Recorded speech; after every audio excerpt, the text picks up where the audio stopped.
Good morning. Good morning. C'est une grande journée, il fait beau. Vous ne pouvez pas voir, mais moi je vois à travers les fenêtres le ciel qui est bleu avec quelques nuages, un soleil qui met en accent les feuilles qui sont relativement jeunes. C'est beau. C'est beau, mais ce n'était pas la plus grande partie de la création. Parce que la plus grande partie de la création, la chose la plus belle, c'était la femme. Ouais. Et ce matin, c'est le fête des mères. Donc, tous les mères, je vous souhaite bonne fête. Je vous félicite pour tout ce que vous avez fait pour vos familles, pour vos enfants. Aussi pour tous ceux qui n'ont plus maman. Que aujourd'hui soit une journée de reconnaissance pour le temps qu'on a pu passer ensemble, pour le soutien qu'on a eu. J'admets, je suis un peu triste ce matin, parce que je vois mes deux grands qui ne sont pas là, et qui ne vont pas pouvoir partager la fête avec leur maman. Et je me sens loin d'eux. Et en plus, donc, ma nièce qui vient de finir ses examens de fin d'études à l'université d'Oxford, où ils ont pu faire un repas en famille pour fêter ça. Et Bethan, elle est loin, elle n'est pas là. On n'a pas pu féliciter Bethan pour avoir fini l'examen, ses études à Southampton. Mais Dieu sait, il est bon tout le temps. Et ce matin, on va voir ensemble une histoire avec des miracles, avec la restauration, avec la mission. Et on va voir qu'il y a plusieurs parallèles avec les événements dont Jésus était sur terre, quand il a nourri les 5000 hommes, les 4000, le péché miraculeux, et quand Pierre a renié 3 fois Jésus. On va voir ce matin des allusions à toutes ces histoires. Hier matin, je lisais à nouveau l'histoire du débarquement en Normandie. Ça fait 76 ans depuis les Alliés, plusieurs centaines de mille. Ils sont venus pour libérer la France, pour libérer l'Europe, à un prix qui était important. Et c'est une histoire d'un rivage où les bateaux arrivaient, qu'ils étaient confrontés par la défense en béton, avec les mitrailleuses, avec les canons. Et ils ont persévéré jusqu'à la victoire. Et on dit souvent que c'était le début de la fin. La guerre était gagnée, mais quand même il fallait continuer jusqu'à Berlin. Et ce matin, c'était une histoire, c'est une histoire que c'est un rivage aussi, qui a mis en place la fondation. Oui, ok? Pour la victoire qu'on a vue à Pentecôte. Si on n'a pas eu l'histoire de ce matin, je pense qu'on n'aurait pas eu le même événement en acte 2, le jour de Pentecôte. Parce que Pierre, il était un homme brisé.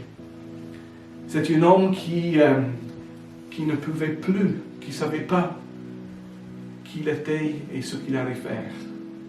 Et Jésus l'a restauré à la ministère. Pierre, qui a proclamé être le meilleur parmi les disciples, qui s'est vanté de jamais lâcher Jésus, mais 3 fois, il a fait. Jésus, ce matin, il dit, sans moi, sans Jésus, tu ne peux pas pêcher les péchés. Tu ne peux pas les poissons. Tu ne peux pas pêcher les hommes. Et tu ne peux pas prendre soin des brebis. Et Pierre, il a entendu, il a compris, et il a été transformé à la suite de cette histoire. Cette histoire se trouve en Jean 21, de verset 21 jusqu'à 20, et on va le lire morceau par morceau ensemble. Donc je vous invite à fermer les yeux et on va prier pour que le Saint-Esprit vienne ce matin, nous remplir de sa sagesse et de sa révélation. Seigneur, je prie que tu nous donnes ce matin ton esprit de sagesse et de révélation. Que tu ouvres notre intelligence, mais que tu ouvres également notre cœur, qu'on puisse t'entendre ce matin, on puisse recevoir tout ce que tu as à nous dire ce matin.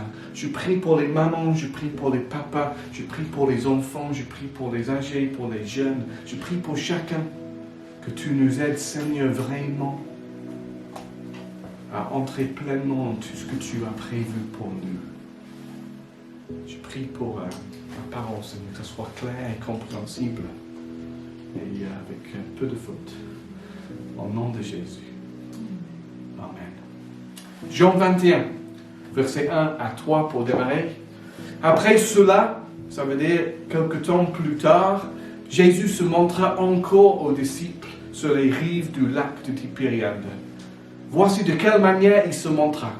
Simon-Pierre, Thomas, appelé Didyme, Nathanaël, qui venait de Cana en Galilée, les fils de Zébédée et 2 autres disciples de Jésus se trouvaient ensemble.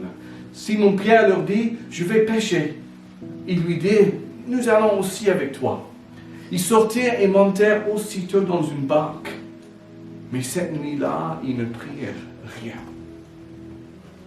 Il y avait 7 disciples qui étaient en Galilée, c'était sûrement les Galiléens. Jésus a dit que les disciples devaient aller en Galilée pour le rencontrer. Et c'est pendant les 40 jours entre la résurrection et l'ascension de Jésus. Et Jésus, il a déjà fait plusieurs apparences, il a rencontré des individus, des groupes, mais il ne savait pas, il n'y avait pas d'outlook, il n'y avait pas de calendrier, il n'y avait pas de rendez-vous précis, il savait juste que peut-être Jésus allait le rencontrer aujourd'hui. Ce n'est pas exactement le confinement, mais j'ai l'impression qu'il s'ennuyait et peut-être qu'ils avaient besoin de gagner un peu d'argent. Simon-Pierre, il est toujours le leader. Il décide d'aller pêcher. Et je me demande, est-ce qu'il était en train de renoncer à son ministère, de reprendre ce qu'il faisait avant? Ou est-ce qu'il ennuyait à un point qu'il avait besoin de se divertir, il avait besoin de faire autre chose? Je ne sais pas, peut-être. Mais moi je crois qu'il avait un grand besoin de rassurance. Et peut-être, pour se rassurer, il allait reprendre quelque chose qu'il maîtrisait bien, parce qu'il s'est planté. Il s'est planté complètement. He blew it big time. D'abord, il s'est vanté en disant, « Non mais Seigneur, même si tous les autres te lâchent, moi, je vais rester fidèle. » Après, quand Jésus avait besoin de lui, pour prier avec lui dans le jardin de Gethsémane, il a tombé en sommeil.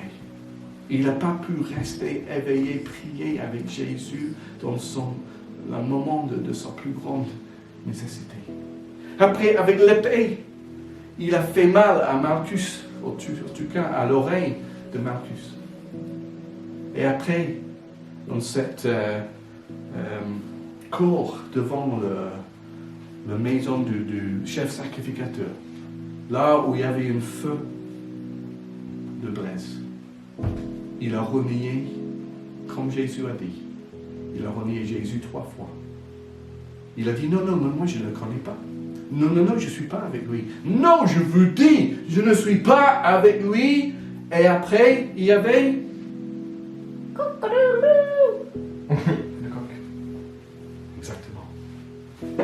Et entre ce moment jusqu'à l'histoire d'aujourd'hui, je pense que Pierre, il était, comme je disais, un homme brisé. Même s'il avoue, c'est même lui qui a couru plus vite que Jean, qui est entré d'abord, qui a regardé de l'entrée du tombeau, qui avoue, mais il n'a pas compris. Même lui qui a rencontré Jésus seul et après en groupe, je crois qu'il était encore brisé. Jésus lui avait dit, Matthieu 26, 31, 35, Vous trébucherez tous cette nuit à cause de moi, car il est écrit, je frapperai le berger et les brebis du troupeau seront dispersées. Mais après ma résurrection, je vous précéderai en Galilée. Pierre prit la parole et lui dit, même si tous trébuchent à cause de toi, ce ne sera jamais mon cas. Jésus lui dit, je te le dis en vérité cette nuit même, avant que le coq chante 3 fois, tu me régneras. Pierre lui répondit, même s'il me faut mourir avec toi, je ne te rénierai pas. Et tous les disciples dirent la même chose. Pierre se considérait plus fort, plus fidèle. Et c'est vrai, c'était un homme qui osait plus que les autres. C'est lui qui est sorti du bateau pour marcher sur l'eau. Mais il n'aurait pas à dire ce qu'il a dit. Il pensait maîtriser pêcher. Le pêcher, je ne sais pas. Le pêcher. Fishing. Ah, la pêche. La pêche. Mais il pêche toute la nuit pour rien. Donc même la pêche, il est pas bon, il est plus bon. Il n'a plus la capacité qu'il avait avant.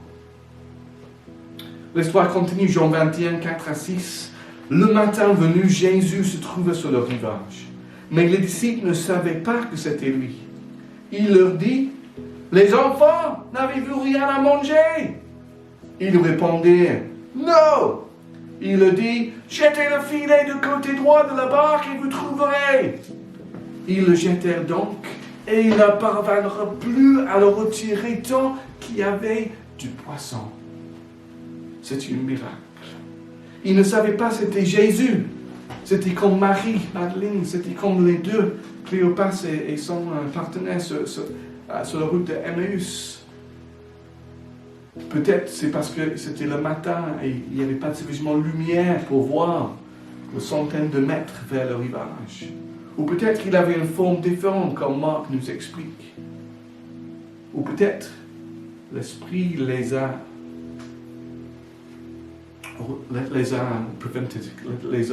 empêchés de reconnaître Jésus. On ne sait pas.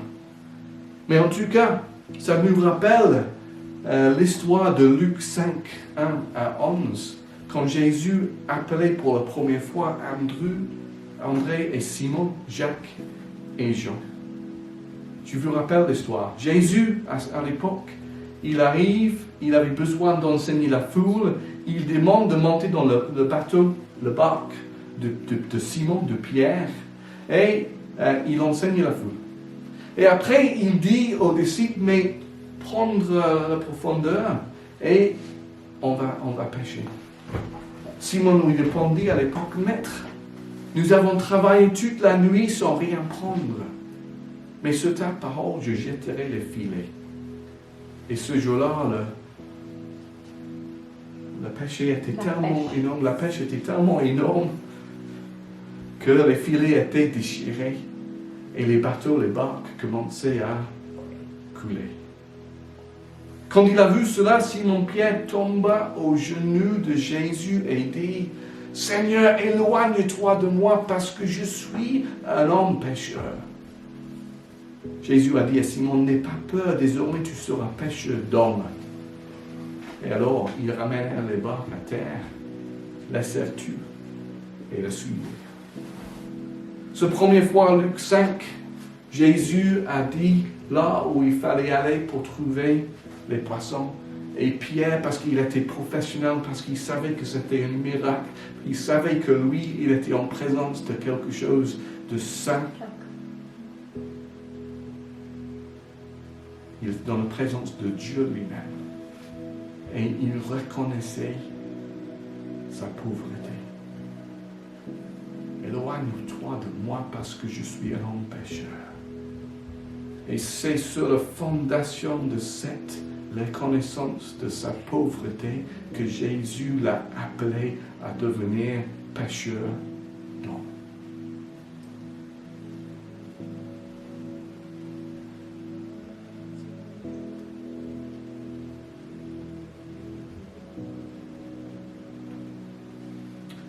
Jean 21, 7 à 8. Alors le disciple que Jésus aimait dit à Pierre, « C'est le Seigneur !» Dès qu'il eut entendu que c'était le Seigneur, Simon-Pierre remit son vêtement et sa ceinture, car il s'était déshabillé, et se jeta dans le lac.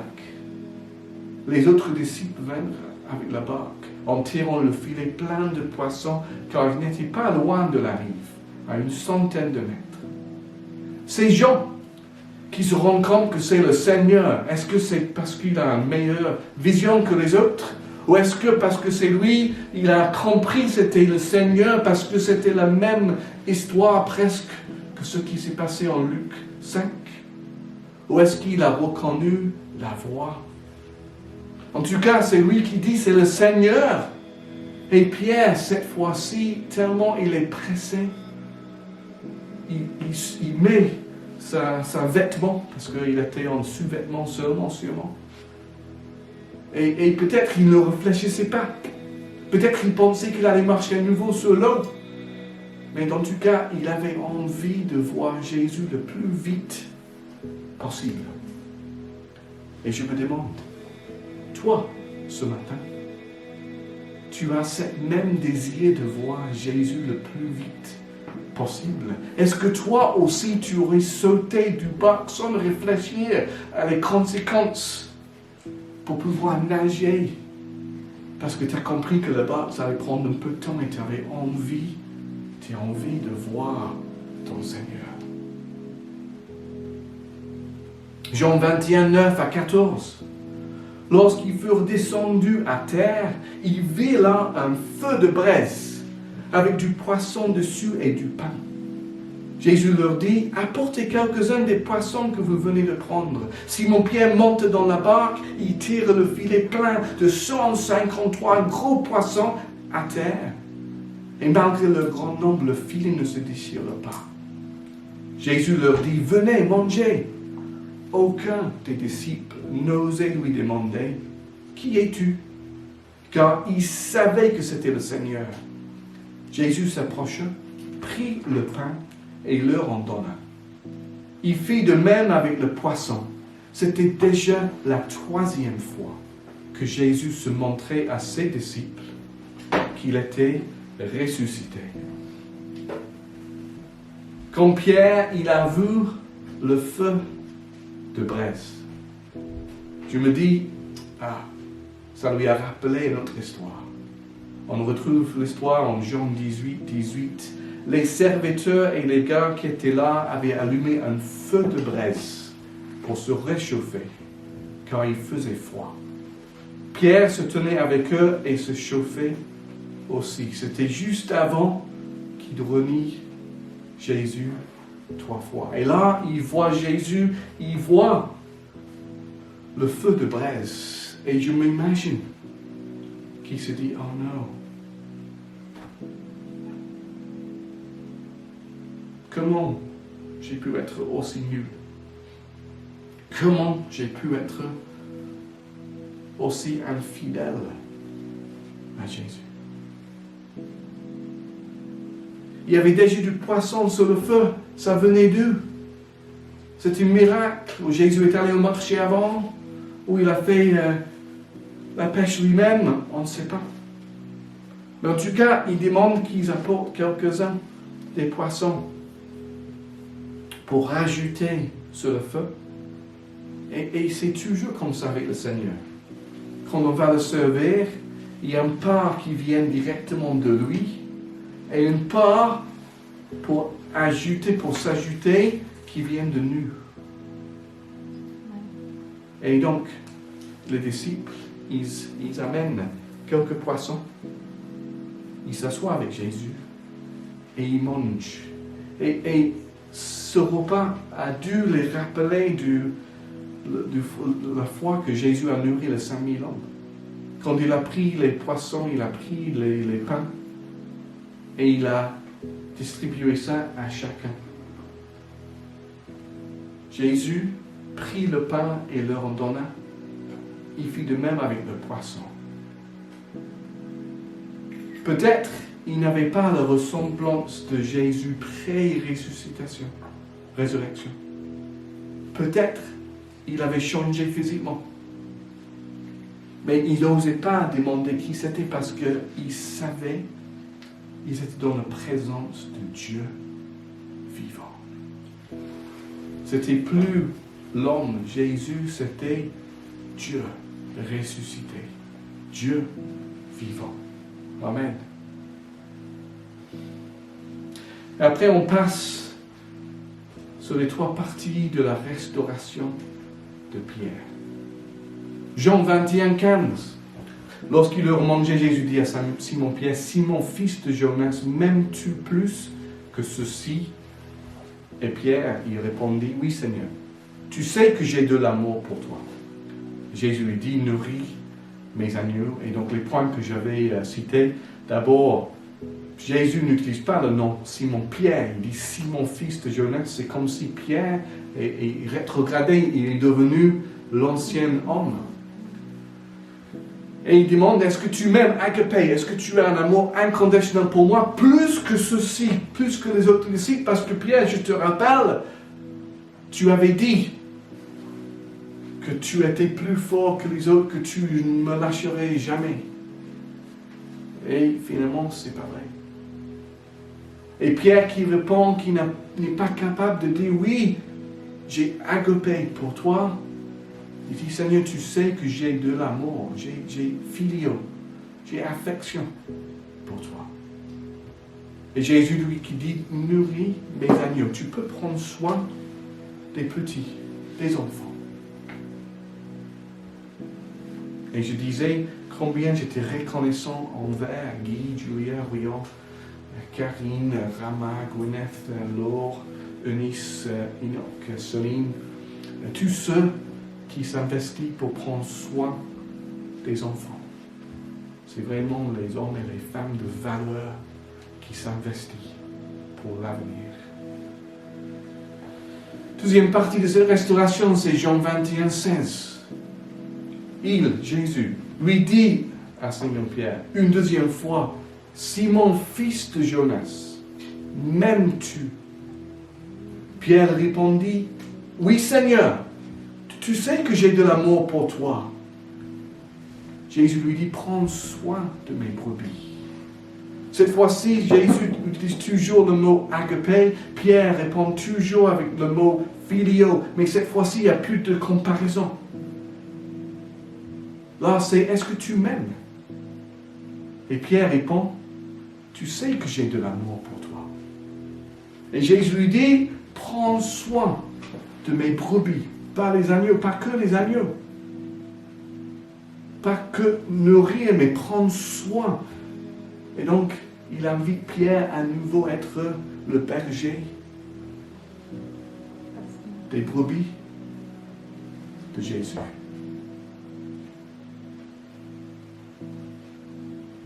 C'est comme si Jésus lui dit dans l'amour, tu es digne. Tu es digne, Pierre, de prendre soin de mes brebis. Je sais tout ce que tu as fait. Je sais tout ce que tu n'as pas fait. Mais tu es digne de prendre soin de mes brebis. Et troisième partie de restauration, verset 21-17. Il lui dit, Jésus, la troisième fois, « Simon, fils de Jonas, as-tu de l'amour pour moi ?» Pierre fut attristé de ce qu'il lui avait dit la troisième fois. « As-tu de l'amour pour moi ?» Et il lui répondit, « Seigneur, tu sais que j'ai de l'amour pour toi. » Jésus lui dit, « Nourris mes brebis. » Cette troisième fois, Jésus n'utilise pas le mot agape, il utilise aussi le mot filio. As-tu de l'amour pour moi? Pierre est attristé. Est-ce qu'il est attristé parce que c'est la troisième fois? Est-ce qu'il est attristé parce que cette fois Jésus ne lui demande pas agape, il demande filio? Ou est-ce qu'il est attristé parce qu'il se rend compte qu'il a renié Jésus 3 fois? Et là Jésus vient de lui poser trois fois cette question cruciale. M'aimes-tu? M'aimes-tu? Est-ce que tu as de l'amour pour moi? Et Pierre répondit, Seigneur, tu sais tout. Tu sais que j'ai de l'amour pour toi. Et Jésus lui dit, nourris mes brebis. Moi, je pense que Pierre était attristé, mais également touché profondément. Je pense que les 3 fois qu'il a renié Jésus, il y avait une guérison, une délivrance par les 3 fois que Jésus lui pose la question et qui lui redonne de la responsabilité, de l'autorité, de l'importance. Il redonne le ministère à Pierre. Malgré tout ce que tu as fait, tu es digne de nourrir les brebis. Moi, je ne peux que imaginer la puissance pour guérir de ces paroles.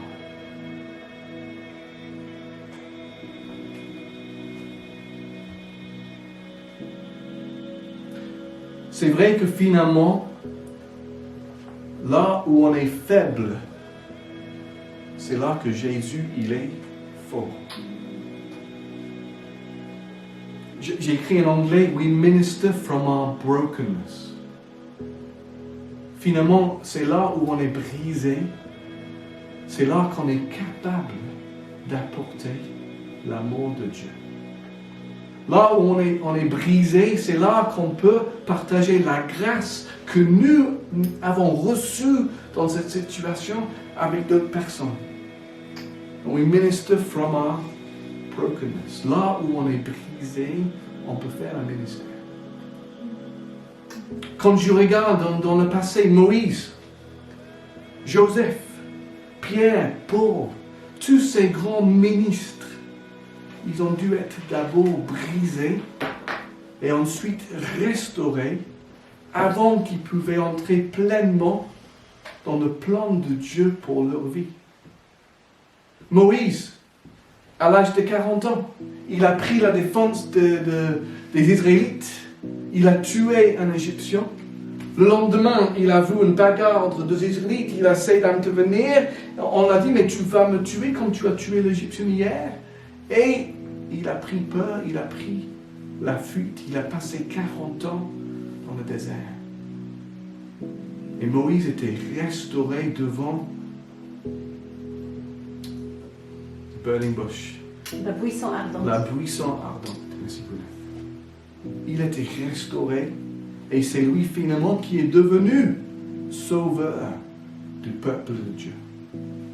Joseph qui a eu les visions, qui a vu dans ses rêves que ses frères allaient se prosterner devant lui. Il était vendu comme esclave. Il était même emprisonné, faussement accusé de viol. Il était oublié, il était perdu. Mais il était restauré parce que par grâce, il a pu interpréter les rêves de Pharaon. Pierre qui avait été choisi, il était pécheur. Il était intéressé, disciple de Jean-Baptiste. Il était leader de ce groupe de 12 disciples. Mais il s'est planté. Comme souvent, nous tous, on se plante. On se plante. Et Pierre, on vient de voir ce processus de restauration. Paul qui était le grand intellectuel, qui était le pharisien sans comparaison. C'était l'homme fort qui chassait les chrétiens là où ils se trouvaient. Je pense que sur la route de Damas, il était brisé quand il a vu la lumière de la gloire de Jésus, quand il a compris que c'était Jésus qui persécutait. Et lui, il était restauré quand Agnès est venue poser les mains pour prier pour sa vue. Est-ce que toi, tu as le sentiment d'être en échec, de t'être planté, de ne pas être à l'auteur de tout ce que tu as dit à Jésus, les promesses que tu lui as faites? Est-ce que tu as le sentiment that you let God down? Que tu as déçu Jésus? Est-ce que tu as besoin d'être restauré? Est-ce que tu as besoin d'être guéri? Tu as besoin d'une délivrance? Tu as besoin d'être réengagé par le Seigneur dans tout ce qu'il a prévu pour toi? Si moi je crois que Simon, il n'a pas pu devenir Pierre, le rocher, le Pierre de Actes, chapitre 2 et tout ce qui suivait, sans avoir passé par ce processus d'être brisé et restauré. Je crois qu'il y a des gens qui me regardent, qui ont aussi le sentiment d'avoir déçu Dieu. On fait des promesses au moment qu'on se convertit. Je te donne ma vie entièrement. J'irai là où tu veux que j'aille. Je ferai tout ce que tu me demandes. Quand on est baptisé, on redéclare notre désir de servir le Seigneur. Et depuis, peut-être on a renié. Peut-être qu'en Pierre, on s'est endormi. Peut-être en effet, on a blessé les gens. Pierre, il a fait avec une épée dans le jardin. Mais peut-être on a blessé les gens avec les paroles ou avec nos actes. Cette histoire ce matin, c'est pour toi. On est tous appelés à être ministres. On a tous appelés à faire le ministère de réconciliation, d'utiliser les dons de l'Esprit que Dieu nous a donnés. Chacun a des dons d'Esprit. On ne peut pas être les vrais disciples si on n'est pas ministre, serviteur.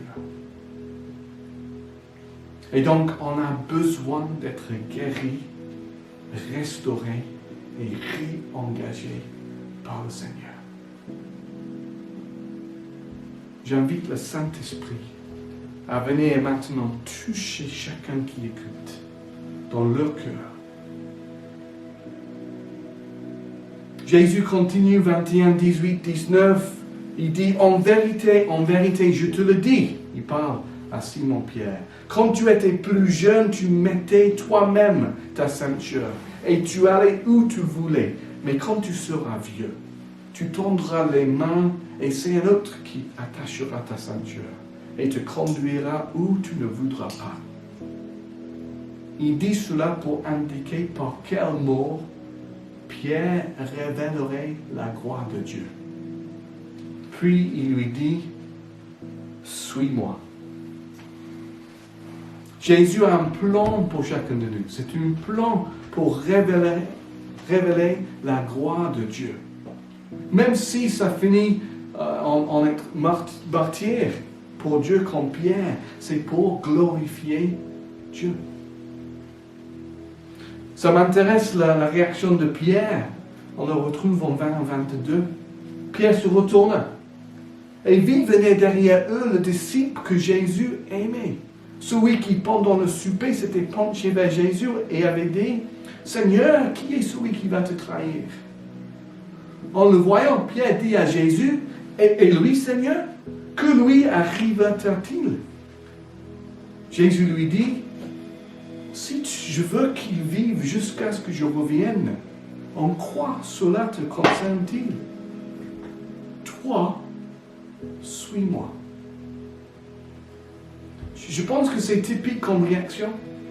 On se soucie toujours, on se compare toujours avec les autres. Mais lui, Seigneur, et elle, Seigneur, pourquoi ça se fait que lui, il est déjà dans le ministère? Pourquoi lui, il est déjà plein de temps? Pourquoi lui, il arrive à faire ça? Pourquoi elle fait partie de l'équipe de louange? Pourquoi lui et pas moi?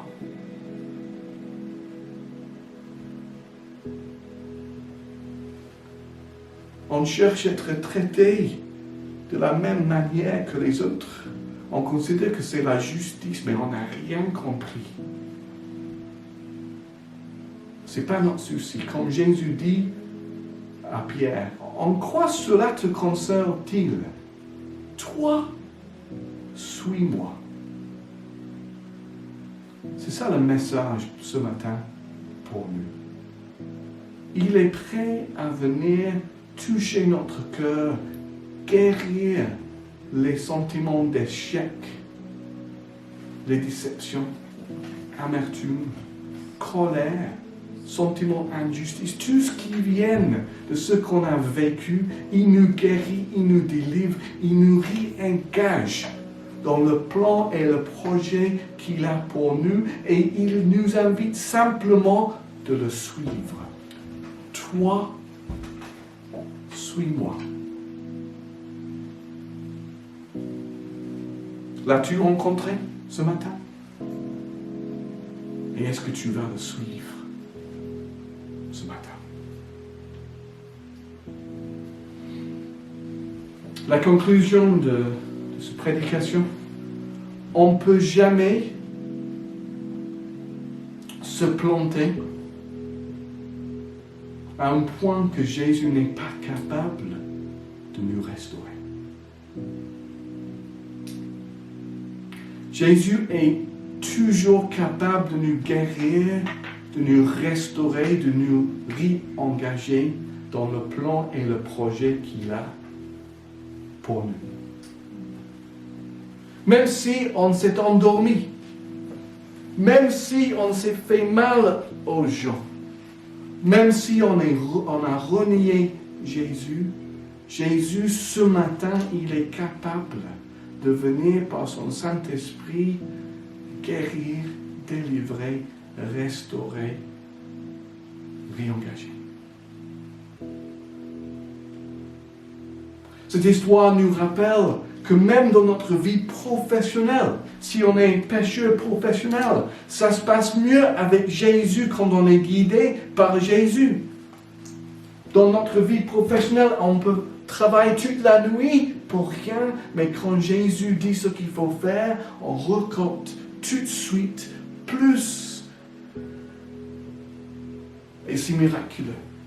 Parce que le filet ne déchire pas et il y a 153. Pourquoi 153? Je ne sais rien, mais je pense que Jean, comme tous les autres, ils étaient tellement impressionnés par ce miracle, ils se souviennent toujours de ce chiffre. 153 gros poissons, filets qui n'étaient même pas abîmés.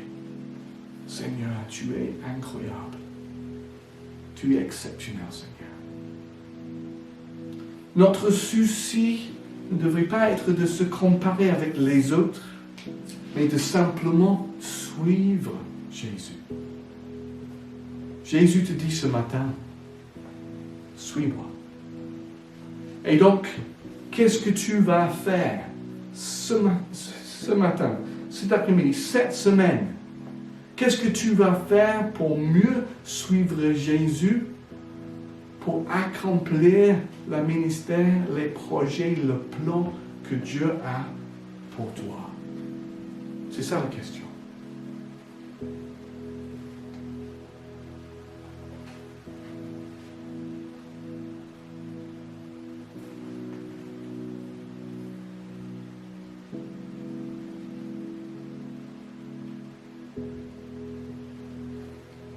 Cet amour de Jésus nous abandonne jamais. Cet amour de Jésus, ça ne faiblit pas jamais. Cet amour de Jésus, c'est toujours l'agapé. cet amour inconditionnel. Ce matin, tu es là et tu te reconnais dans cette histoire de Pierre. Oui, je me suis planté. Oui, je n'ai pas été à la hauteur. J'ai dû décevoir Jésus. Ce matin, il t'entend. Et ce matin, il est prêt à agir. Et donc, je vous invite à prier avec moi. Et après, on va chanter une chose demeure.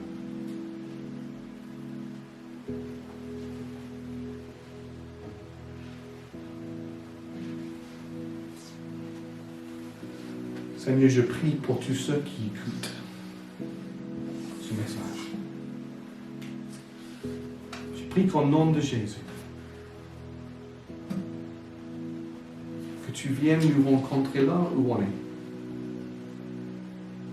Tu nous rencontres au milieu de nos déceptions, nos échecs, nos faiblesses. Tu viens libérer ton Saint-Esprit. Tu guéris, Seigneur. Tu délivres de amertume, de colère, de sentiments d'injustice.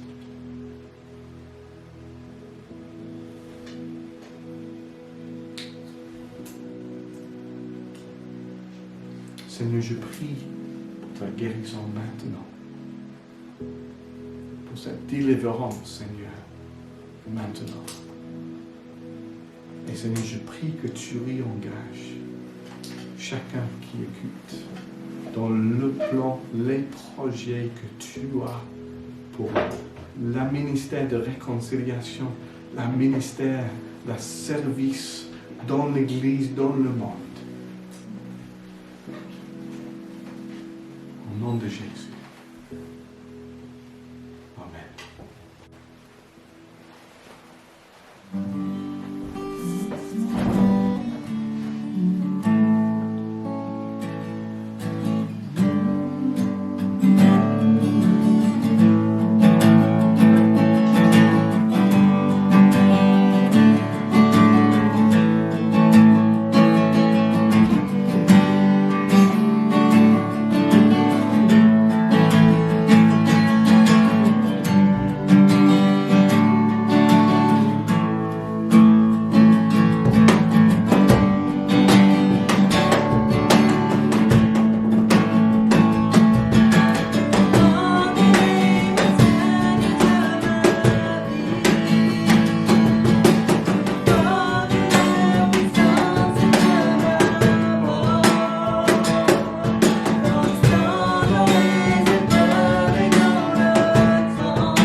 vient de chanter la mort, la vie, non rien ne peut me faire douter de la force de ton amour. Ma dette payée, non plus rien ne peut séparer mon cœur de ton amour. Amen. Tout le long de ce matin, quand Pete parlait, je pensais à Romains 8, chapitre 1. Il n'y a maintenant aucune condamnation pour ceux qui sont en Jésus, pour ceux qui vivent selon l'Esprit. Et je pense que c'est vraiment ça la clé. Car si on reste en tant que petit enfant, si on reste, si on pense, si on réfléchit, si on agit selon notre identité avant Jésus, nous allons toujours être sous la condamnation. Nous allons toujours agir en tant que rejet ou en tant qu'orgueilleux. Mais si nous agissons en tant que ceux qui vivent par l'Esprit, nous allons accomplir des miracles. Nous allons voir Dieu faire des grandes choses en nous, au travers de nous. Amen. Pete a commencé ce matin en souhaitant une bonne fête aux mamans. Et moi, je fais pareil. Je salue ma maman. Et puis, toutes celles qui sont dans des différents stades de ce voyage d'être maman. Et je pense qu'en tant que femme, qu'on soit maman ou non, pas uniquement les femmes, mais souvent les femmes, on se condamne nous-mêmes par nos propres paroles, par nos propres pensées. Et au fond, ces choses, ces paroles, les choses qu'on dit sur nous-mêmes ou les choses que les autres disent de nous, les choses qu'on pense, ils finissent par se concrétiser dans les croyances. Et ces croyances, s'ils ne sont pas de Dieu, ces pensées, s'ils ne sont pas les pensées de Dieu envers toi, ce sont des pensées qu'on veut rejeter entièrement dans nos vies. Car ces pensées deviennent des forteresses qui nous empêchent d'expérimenter cette liberté, cette vie en abondance pour laquelle Dieu nous a appelés. Puis tu as dit au début que c'est une question de cette restauration d'une mission. Car ayant été restauré, Pierre, on l'a vu la semaine dernière, que quand il a prêché, 3000 hommes ont été sauvés. C'est un miracle, juste quelques jours plus tard. C'est magnifique. Qu'est-ce que Dieu veut faire à travers de toi? Et pendant que Pete parlait, je me suis dit, si autour de nous, si autour de vous, là où vous habitez, s'il y avait 153 gros poissons qui étaient amenés dans le filet, si autour de Bousignac, si dans les quartiers pour lesquels nous prions, et je nous encourage à redoubler nos efforts dans la prière, si il y avait 153 gros poissons à Bousignac, 153 gros poissons à Sanitas, au Rive du Cher, à Beaujardin, aux Fontaines, s'il y avait des poissons et ils venaient dans le royaume de Dieu, dans ce filet qui ne se déchire pas, ça serait une moisson. Ça serait quelque chose de miraculeux. Et moi, je veux en faire partie. Je ne veux pas laisser mes propres faiblesses être un obstacle pour ce que Dieu peut faire. Mais au contraire, je veux dire, Seigneur, tu connais ma faiblesse. Toutes mes faiblesses. Tu connais mon cœur. Et tu me demandes, est-ce que je t'aime? Et tu me demandes de te suivre et je veux te suivre. Je veux te suivre. Dans ce filet qui ne se déchire pas, tous ces gros poissons, en vue de tout ce qui se passe dans le monde en ce moment. Je ne parle pas uniquement de Covid, mais je parle même plus de ce qui se passe au niveau de manifestations violentes contre le racisme. J'imagine que les poissons, ils n'étaient pas identiques. Ils étaient de différentes sortes. Et dans le royaume de Dieu, en fait, l'Église de Dieu, donc Christ est la tête, ce n'est pas une question de couleur de peau. Ce n'est jamais été une question. En fait, Christ a complètement démoli toutes les barrières qui nous séparent. Et nous voulons vivre comme ça. Nous voulons apprendre à vivre ensemble. Pas comme l'Église africaine, une église européenne, une église avec une étiquette, mais une église selon le royaume de Dieu. Amen. Amen. Et nous voulons vraiment prier et continuer à prier pour la paix dans le monde, pour la paix de Dieu, de couvrir l'amour de Dieu, de couvrir tous ces feux, cette conflagration partout en France, aux États-Unis et ailleurs. J'aimerais juste qu'on passe quelques instants à prier. Après, voilà, selon ce que le Seigneur met sur notre cœur. Prions ensemble. Seigneur, nous sommes tellement reconnaissants ce matin. Seigneur, nous sommes reconnaissants pour ceux qui nous ont mis pour celles qui nous ont mis au monde. Seigneur, je te remercie car tu avais un plan pour notre vie, Seigneur, même avant qu'on soit né. Et nous te remercions, Seigneur, pour les mères physiques, pour les mères spirituelles que tu as mis dans nos vies. Seigneur, pour toutes celles dans notre assemblée, Seigneur, nous voulons prier à ce que nous soyons des mères spirituelles, que nous soyons celles qui portent de la vie, Seigneur, ceux qui encouragent les plus faibles dans la foi, les plus jeunes dans la foi, afin que nous voyions les enfants, Seigneur, qui grandissent en tout point de vue. Seigneur, qui ont besoin au début de lait, mais après qui ont besoin de la viande. Et Seigneur, que tu nous encourages en tant que femmes, Seigneur, de vraiment mettre sous nos pieds toutes les pensées, toutes les paroles, toutes les croyances qui ne viennent pas de toi, qu'on les prenne en prisonniers. Et que nous captivons ces pensées, ces paroles, ces croyances, Seigneur, pour t'entendre ce que tu as à dire à notre sujet. Et pour qu'on soit des servantes selon ton cœur. Seigneur, nous voulons prier ce matin pour l'Église avec une grande E.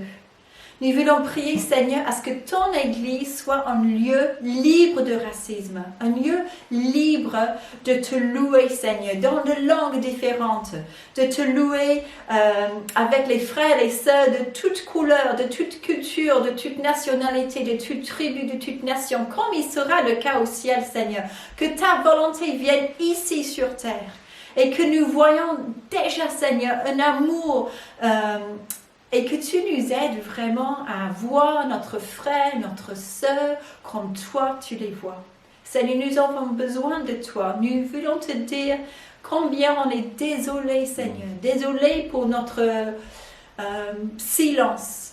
Désolé pour ne pas avoir reconnu la souffrance de l'autre. Seigneur, on te demande vraiment de guérir, Seigneur, de guérir nous, de guérir le pays, Seigneur, car nous nous mettons à genoux ce matin en te demandant de pardonner nos péchés, Seigneur, de guérir notre pays, de restaurer ce pays, de guérir les États-Unis, Seigneur, avec les siècles des conséquences de l'esclavage. Toi, tu es celui qui libère de l'esclavage. Tu es celui qui libère des conséquences de l'esclavage. Et nous prions qu'il en soit ainsi, Seigneur, dans le nom de Jésus.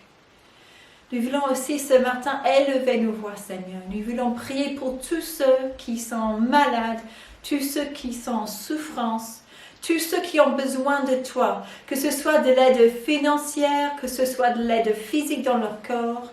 Seigneur, nous te demandons au nom de Jésus de toucher l'œil de André, Seigneur, de le guérir, de le préparer, de mettre ta paix dans son cœur, Seigneur, en préparant l'intervention de jeudi, que tu guides les mains de chaque soignant, de chirurgien, de ceux qui l'aident pendant son séjour à l'hôpital, Seigneur. Que tout se déroule comme toi tu as prévu. Que cet homme continue à être une bénédiction pour toi et qu'une bénédiction pour nous aussi. Seigneur, nous prions pour Wallace que tu continues à le guérir, notre frère, Seigneur. Et nous prions, Seigneur, pour Dominique, le gendre de Martine, et pour Dominique Jean, Seigneur. Tous les deux atteints de cerveau. Seigneur, on te demande de continuer ton œuvre dans leur vie, dans leur cœur, dans leur âme, dans leur esprit et dans leur corps, Seigneur. Nous appelons la guérison de Yahweh Rapha sur leur vie, dans le nom de Jésus. Seigneur, maintenant, tous ceux qui se sentent faibles ce matin, Seigneur, que ta joie soit leur force. Seigneur, je prie au nom de Jésus que tu restaures tous ceux qui ont besoin de toucher de ta main. Pour tous ceux qui sont dans la déception ce matin, que tu les relèves, Seigneur, car nous nous confions à toi à nouveau. Merci, tu es celui qui restaure nos vies, Seigneur. Tu es celui qui prend les poteaux, les pots cassés, Seigneur, et tu nous restaures avec de l'or, pour faire une vase qui est digne, une vase qui est digne à te contenir. Seigneur, merci car tu as mis en nous cette espérance. Et Seigneur, nous voulons être les porteurs d'espérance tout autour de nous. Seigneur, on se demande au nom de Jésus que tu bénisses chacun aujourd'hui, cette semaine. Et on va se retrouver demain soir par téléphone à 18h30 pour prier ensemble. Et puis mercredi soir, je vous encourage à venir pour continuer à lire l'épître de Paul aux Éphésiens. Vous êtes arrivé au chapitre 5 ? Presque au chapitre... Oh, lisons chapitres 4 et 5 et puis voilà. Ça serait l'encouragement pour la nouvelle vie en Christ. Que le Seigneur vous bénisse. On vous souhaite un bon dimanche et à très bientôt. Salut. Au revoir. Bon dimanche.